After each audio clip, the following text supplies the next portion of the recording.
Mangustin, Calabo Plus Herbal Capsule with Garlic, Calabo Plus Herbal Coffee Original, o Calabo Plus Gold Herbal Coffee with Maca, Calabo Plus Herbal Oil Liniment, Calabo Plus Herbal Soap, Charisma Beauty Soap, Charisma Kojic Soap, Angelic C with Sodium Ascorbate, Calcium Ascorbate, Vitamin D3 plus Zinc, o Angelic Roll Relaxing Oil. Tutok makatok sa udo.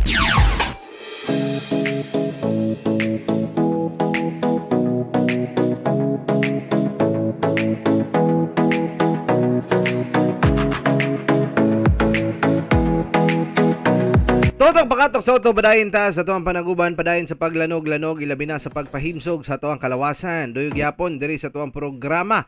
Mga kabisyo hinigugma no, o kumusta ning uban kanato diha karon nga maayo gyapon ang ilang paminsar labaw na kay tungod nagtumar sa tuwang produkto diri sa Calabo Plus Herbal Food Supplement. And I wanna say good noon diha, especially sa ubang kabisyo my love so sweet nato diha. Ang mga drivers, sweet lovers, maayong pagpaminaw diha kaninyong tanan. Kumusta ta ninyo? Hinaot nga okay pata sa all right. Kaduhang oras na diri sa tuang programa. And tuod man, mga kabisyo my loves, palit na ta og tumar sa Calabo Plus Herbal Capsule kay dako kani siya makatabang sa mga sakit. Inom og tumar sa Calabo Plus Herbal Capsule with Garlic ug sa Calabo Plus Herbal Capsule with Mangosteen ug wala kay angay kabalaka.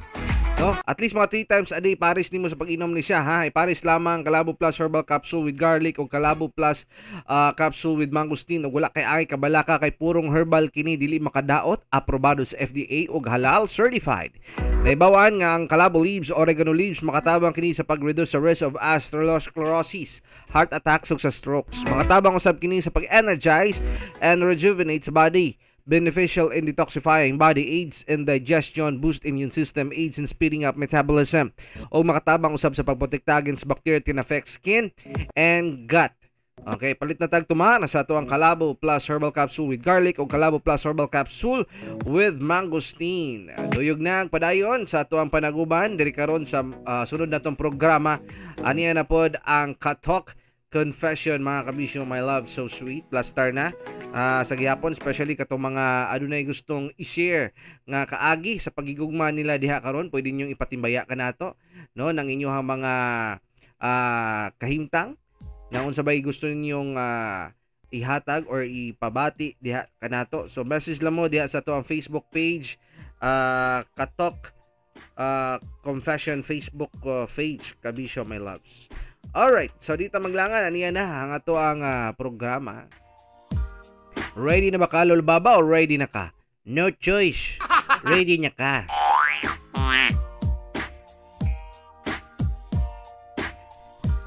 Nami sa Cebu nagstay and suddenly patay na akong mama. Atong mga 2005 pa. Nangatulog nami pero ako ra usa sa katre. Agay nyoy. Pero ako ra usa sa katre nga natulog. Ang duha nako kay igsuon tupad sila sa usa ka katre pero naa sila sa kwarto. Ako naa sa sala. Dito nako gibutang ang katre kana laging ganahan kay ko na ako ra usa sa katre. O lagi niya ikaw lagi usa lagi bantay bitaw kamadlo ka. Sumoto nangatulog nami. Sa akong pagtulog, nagdamgo ko na perting ngit-ngita. Nga taod-taod na ay buwak o bugwak na aso sa kangit-ngitan. Nilantaw rajud ko sa dihang na ay naglakaw. Napadulong kanako. Og sa dihang, nagkaduol na siya. Sus! Ang babaeng naglakaw kay naka-white dress. Ako di ay nga, mama. Nakurat ko. Pero ninghunong siya sa iyang paglakaw pero nagatubangay mi. Pero ako, nanimbaot na nga ako ang balahibo. O ako ang niunag tingog. Yung madlok magka mama manimo niya, ha? Ma, nalagi ka. Di ba, patay naman ka? O anak. Ako niyang imong mama. Pero wala pa ko namatay na oy.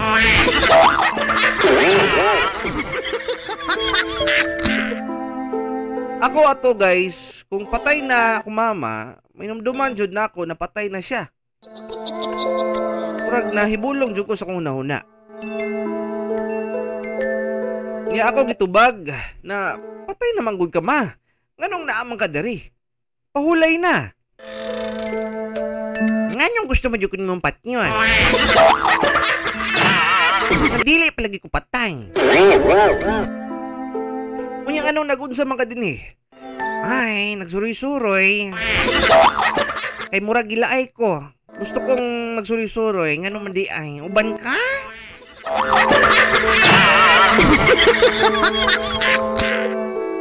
Pag-ingon niya, paubanon daw ko niya o kumukuyog ba daw ko na ginay-hinay siya paduol sa akua. O gisaka niya ang iyang right hand nga paduol sa ako.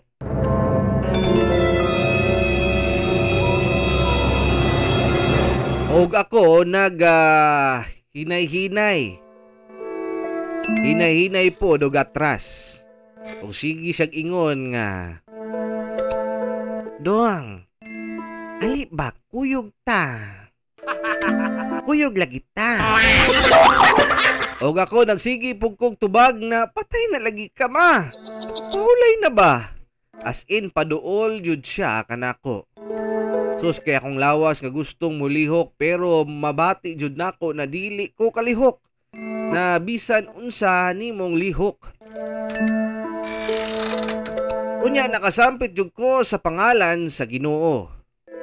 Og pasalamat pud ko nga gipukaw ko sa akong tiyo kay nadunggan man ko niya nga nag-agulgol sa akong tiya. Og tiyo di ay tuod ning balay nga among gikatulgan kay baguhay pa mang namatay ang akong mama. Pagmata nako, grabe na akong singota. Og grabe pud na akong bugnawa ng akong lawas. As in, naghangal jud ko pag-ayog apa sa kuang gininhawa. May gani wala jud nako giabot ang iyang kamot kay kung giabot pato nako, amot lang kung asa kaha ko karon. Kung giabot to nimo,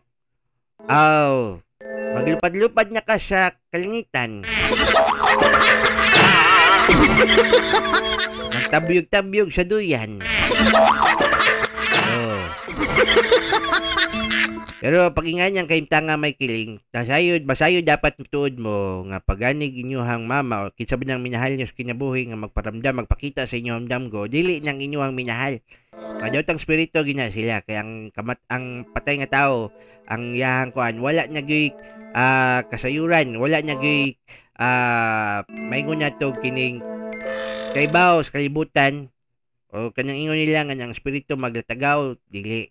O mura sama siya nahitulog bitaw nga wala na gyud kalabutan sa unsabay niyang hitabo siyang kaugalingon. O kanang mga ingon nilang espiritu kan mga kalag, dugay pa na silang manggawas o pakita. Pag-abot sa panahon nga kalibutan, mahanaw na og kining mabot ng katapusang mga adlaw, diyan na sila magpakita. Kauban sa itong labang nga makagagahom kay banhawon man na sila tanan.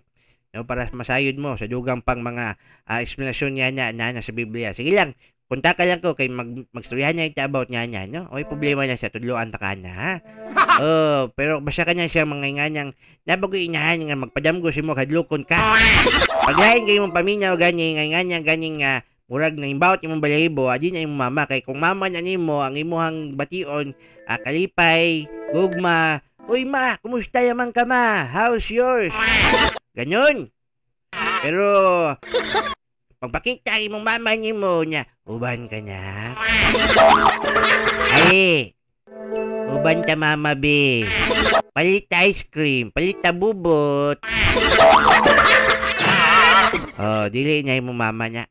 Kay manghadlok man siya og kining na say murag tumong timuha diya si muha. Dadyon yung kanya, abot lang ko sa kanya dadyon siguro mga tumuog jabi, palit mo spaghetti.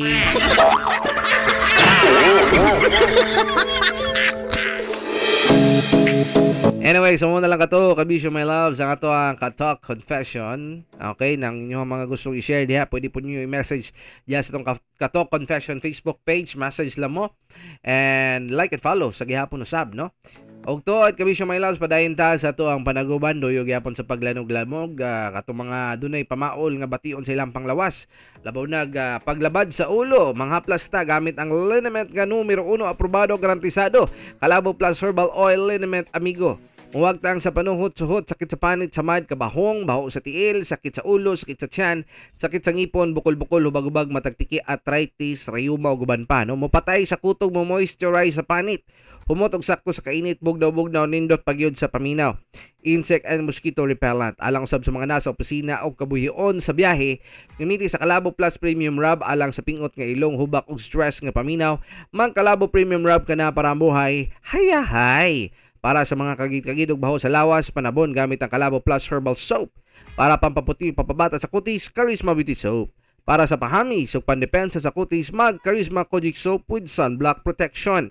Kini gatod against Jesser Marketing, Kalabo Plus Herbal Products kaysa Kalabo Plus, tanang balatian, tudas. Gusto bitaw kay nang ingana lulubaba no nga makadamgo ka ako dati nakadamgo bitaw pud sad ko hadlok bitaw pud tuod magsulti tag murag nagparamdam o na gusto mo pabisita sa sementeryo ang ato ang minahal pero pag makatuon bitaw ka dugang kay balo sa Biblia masayod ka nga di din tuod na sila ang mga minahal nimo no mga daotang spirito na sila nasayod ta kabisyo my loves natama to ingon ni lulubaba nga kini mga daotang spirito mga fallen angels ni silang gipanglaglag sa kalangitan nga mirebelde no kauban ni Arkanghel no nga nahimong Satanas ngayawa nga maoy nagmando diri sa kalibutan. Sila mo'y nagpasimuno anang mga inganang hadlok-hadlok para tintalon linglahon ta nga sa daotang diwa nga dili ta pangamuyo, magampo, maghinulsol sa atong labaw nga magkagagahom no nga mangayog tabang sa tanang gayon ng pagpasalamot ug baguhon nato ato ang panggawi. So mo na kabisyo my loves, kaya ninyo ang ingana o gani ikaw lulubaba mahitabo nga singanang padamgon ka sa imuhang mama nimo. Kung padamgon taon tuod ko. Ambot lang mudamgo ba ko mama kay maglagot man ako mama sa kuha. Pero kung tingala ko sa kudamgo buutan kay siya. Kanya dako kay himala. Ngano man kung magdamgo siya mahadlok siya nimo. Siya ni mahadlok nimo nga siya ginagpadamgo nimo no. Okay, pag magdamgo magkita magud may pangayuan magunya ko sa kwarta. Lagi kay diri sa kudamgo. Wow! Salamat naman oh. Padaog na kung luto mabi. Kini tagay ko og numero unyom kabuk. Pusla naman niya nga nagpadamgo ka sa kuha. At tagay kong numero ma kay may nilang taon matabangan ko nimo. Namatay naman lang kan. Wala naman lang kan yung kalibuton. Say tawagan niya kalibuton yun naman yun. Kalibutan na. Tapos mimbiya naman lang kasi mga pobre gapon mi. Pwede ba niyo mo mi tabangan mga madatro po sa try kung yung kanumero. Karon kaya ang 658 kumurag dana sa 200 million kapin. Mas 1 to 58 numbers. Pili lang dyan matagay kuma please maluoy ka. Yapog yun yung taman gud ba no? Ludluran, naglaklakan, mayag-layag ko ba? Muban ko mayaw kayong lakaw. Kaya mama musulting, dyan ka sa mo kay ka. Malagod ako mama na. Kay surang-surungon mungod kay ko. Muna, kung padamgon, ganyan mo sa inyong mangyari sa kinyabuhay, pangiwig numero. Gani po no? Pusta naman lang napakita mo sa kuha niya tapos nasayod jud ta nga kanang inyo mga stilon kapag paramdam diha makita inyo ang future. Kana ra gyud makasulbad sa tuwang problema kay pagdagan tag kwarta makapamalit jud ta og bisan unsa labaw na nini produkto nato dis kalabo ay dagan lang ato ang kwan kanang masulti na to kining kwan lubaba kining pakyaw na to tanan. Diba? Gani na, jaga ko kwarta, pakyawon dyan ako ning kwan, Kalabo Plus with garlic, lemongrass, turmeric, Kalabo leaves, Kalabo Plus liniment oil, Kalabo Plus herbal soap, Kalabo Plus with mangosteen, Algelic C vitamin, sodium ascorbic, Kalabo Plus Premium Rub, Angelic Relaxing Roll, Charisma Kojic Soap, Charisma Beauty Soap, Kalabo Plus Herbal Coffee Original, Kalabo Plus Gold Herbal Coffee with Maca. O, kanya, pakilawan na ito niya para makalawot tayo ito, dagantag makuha ang benepisyo. Sa Aaron Kunita. Di pa tamuhim sa bulagsik niya niyang panglawas na ito. O, so sabi, ipaabot ni mo, dagang kagkwarta dyan nyo. O, pangatag po siya, papatanda itong luto. Ay, kabaya ka, madaog ta. Tunga man ta. O niya, kung di mo daog lulbaba, better luck next time. Pilar mo ng 20. Ikaw ba? Pero bitaw lang, sige, padayon tayo sa tuwang panaguban na lang sa gihapon to. Katong mga wala pa nakapanyod to dyan, sama niya mo, manyod to tanin nyo. O magpalagsik tas itong kalawasan, tumartas itong mga produkto dari sa kalabo sa gihapon usab, ha? O katong mga stress diya, sila paminyaw, o katong nagbiyahe, laban niya katong mga nagpapamasada, dapat na mo'y balong filming Angelic Relaxing Roll sa inyong bulsa, ha? Kay kung stress kay mong paminyaw, mag-relax ka o ba nini? Ha? Kaya manutsot, magudi siya sa manutsot, ang kanindot og soothing effect sa peppermint og lemon scent sa Angelic Relaxing Roll. So gamit na mo niyo sa ato ang Kalabo Plus og Angelic Relaxing Roll. Duyog yapon ta, oras tato, alas 12:26 na, ha? Jesse Marketing.